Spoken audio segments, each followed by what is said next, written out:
and it was driven by Hans Stuck in the day. His father was a famous race car driver. He won Le Mans twice, and its notable claim to fame is Jim Hunt crashed into him when he was running fifth in the Monaco Grand Prix for 1974. So it's been through a few chassis. Still has its original, I don't know, plate, but back in the day they just wheeled in a new chassis and transferred the plate so they could ship it around. So not a successful car other than the driver, and the paint job is like, I get all the press when I drive that thing, and I always finish at the back because that's the safest place to be.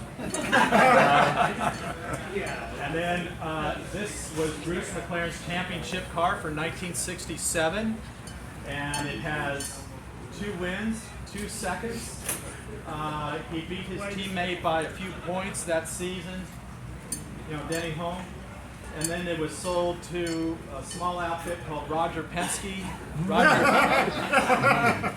Roger Penske put Mark Donohue in the car and it won another 5 times in 1968 for the US RRC. And so it had an aluminum block. For qualifying, they would take the block out and put the cast iron block in because it was a little more robust. They weren't quite sure about the aluminum blocks back then. It puts out, I am told now, 600 horsepower. I had no idea it had that much, otherwise I'd never drive the car. And so we raced this car down in Monterey and on Saturday, and it finished second in the small block class to my son. He still kicks my ass.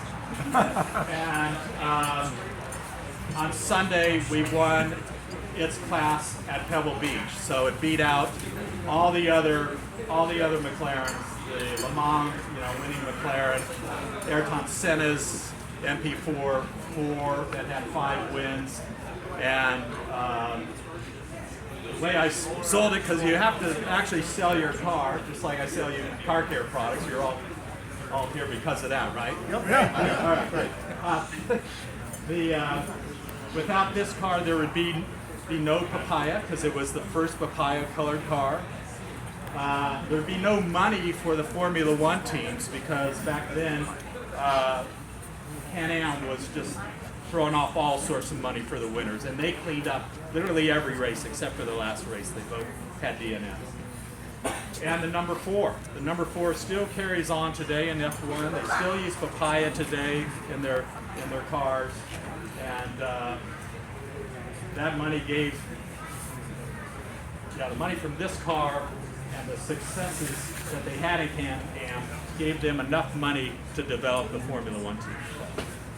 We're going to start up on March 1st, and it has a little switch on here to record the timing that I'm going to help out here.